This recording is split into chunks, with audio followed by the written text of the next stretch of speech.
In this video, we will be tasting and talking about batch 75 of the EcoChat Tea Club, a Dong Pian Oolong tea.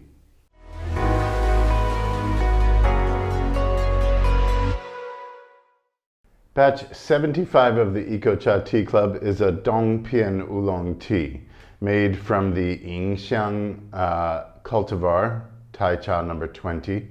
Ying Xiang means alluring fragrance, basically, and Dong Pian is a name given to tea that is harvested after the winter harvest, so it can be basically translated as late winter harvest.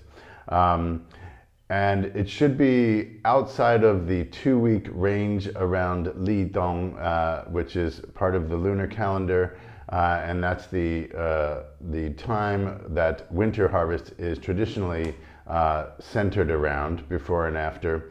And if it's beyond the 2-week, there's a 24 season cycle in the lunar calendar, and if it's after that Li Dong season, 2 weeks after, it can be qualified as Dong Pian. This definitely qualifies as Dong Pian because it was harvested on December 19th, which is well after the winter harvest season, at about 700 meters in Yonglong Village of Lugu Township, Nantou County, Taiwan.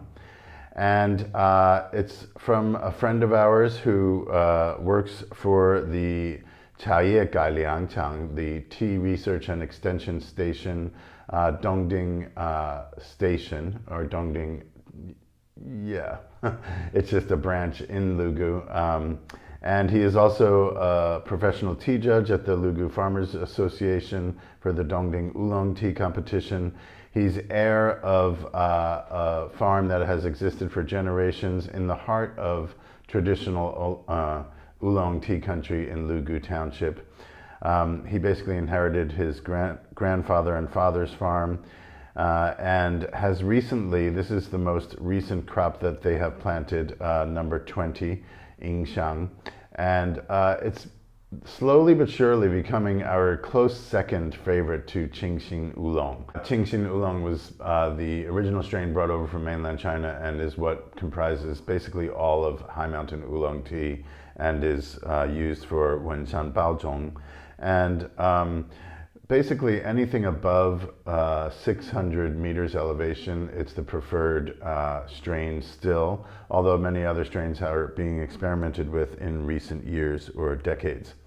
Number 20 has proved to be a really nice one. It's very close to Qingxin Oolong, has a really nice fragrance, hence its name, alluring fragrance, or aroma. And it makes good basic, or I shouldn't say basic, but standard traditional oolong tea, such as this crop. You rarely find a batch of Dong Pian late winter tea that is oxidized as well as this is. And we attribute that to the fact that this farmer and tea maker is born and raised in traditional oolong tea country, so he knows how to do it. And it turned out really nicely. We have evolved to definitely prefer a more oxidized oolong, even among high mountain oolongs, as opposed to a greener, very lightly oxidized tea. I brewed 12 grams in this 175 milliliter pot, starting at 1 minute, and the second brew, also first brew, second brew, also 1 minute, and then increasing about 15 seconds for the third and fourth. So let's go ahead and try it.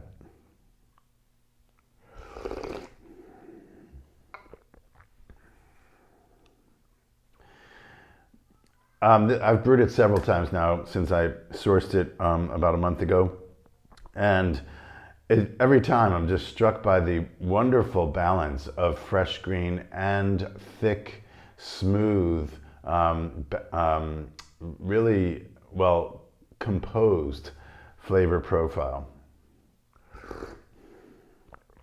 It's got a little bit of butteriness in there, deep green, foresty. It's quite complex. It's really full flavored.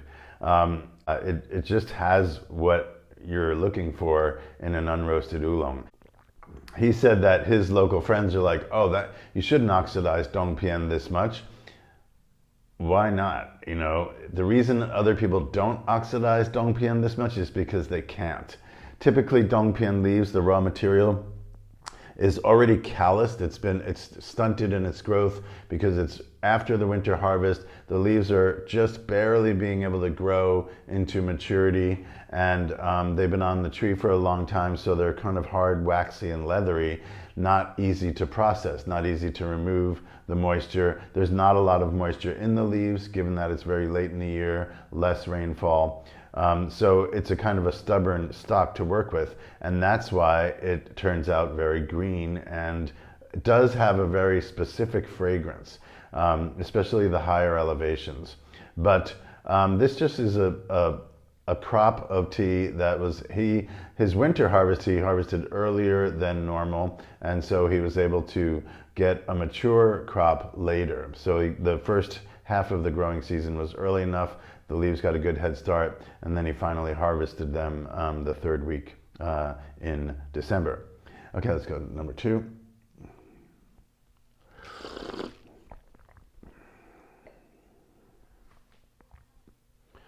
Yeah, fresh and full-bodied is the basic notes. I'm just going to keep going.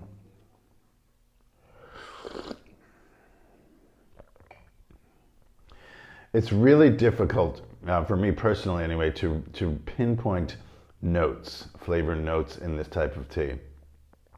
I can say that it's thick, smooth, balanced. The third brew had a dry finish. It's getting a little bit astringent, but the smoothness and the nose, the astringency just kind of brings out a dry finish, which allows you to appreciate the aromatic notes more. They're more pronounced.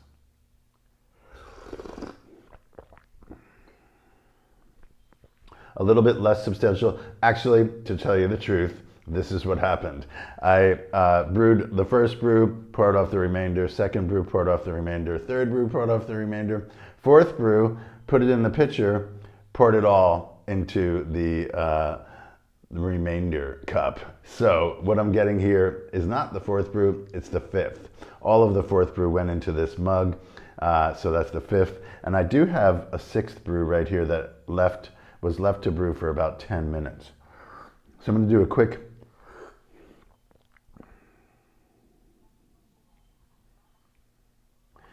there's something like sweet. It's right then the first thing that came to mind was parsnips. Something kind of rooty and a little bit savory and sweet. Something with substance.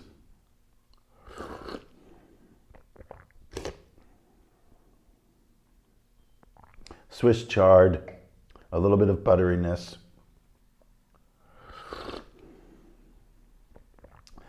It's easy to say floral because it is very fragrant.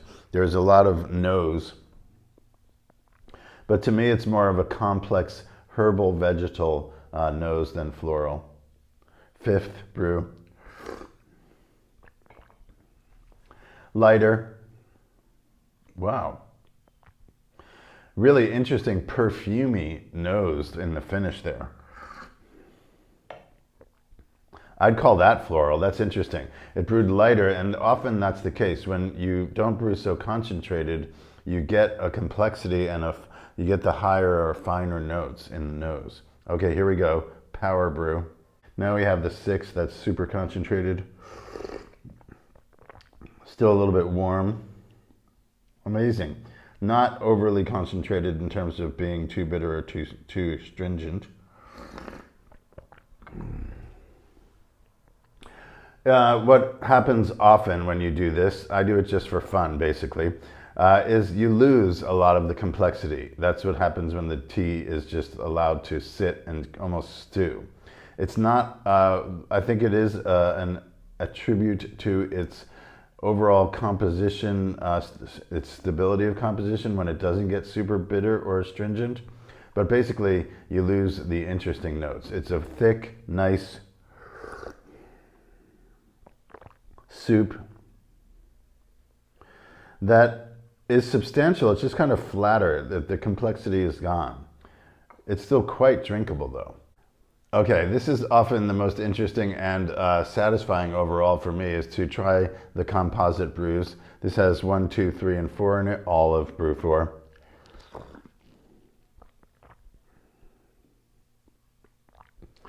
Very satisfying. Now it's getting closer to that kind of level of satisfaction that we recently talked about with our winter crop of traditional Dong Oolong. There's nothing super pronounced about the flavor profile, but it's just satisfying.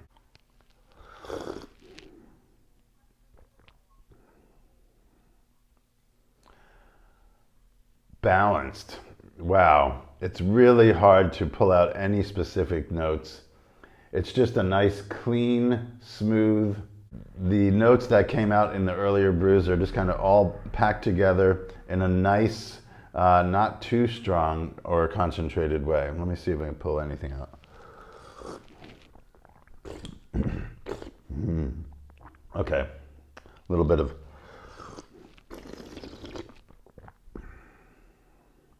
slurping brings out some pastry, definitely. Yeah, nice, subtle, buttery, sweet. Flora could be added to the list of adjectives in the experience of the composite brew. You see, you just don't want to stop drinking it.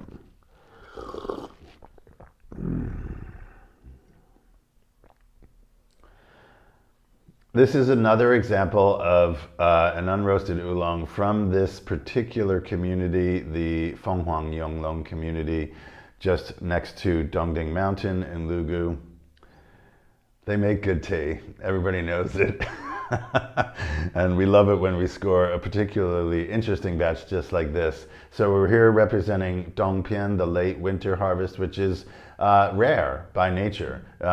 Another friend who we got a batch of Dong Pian from last year didn't have a crop this year. It probably just has to do with the schedule of the previous harvest. If it was a week before or a week later, the plants are inspired or pushed to produce more vegetation. Our other friend, just his plants are just like, that's good, you know, we're good for the winter, we're going to sleep now. So that's the kind of unpredictability of scheduling your harvest to see what happens. So there we have it. Ying Xiang Dong Pian Oolong from Yonglong Village in Lugu Township, Nantou County, Taiwan, winter 2021. Thanks for being with us, and we'll see you next time.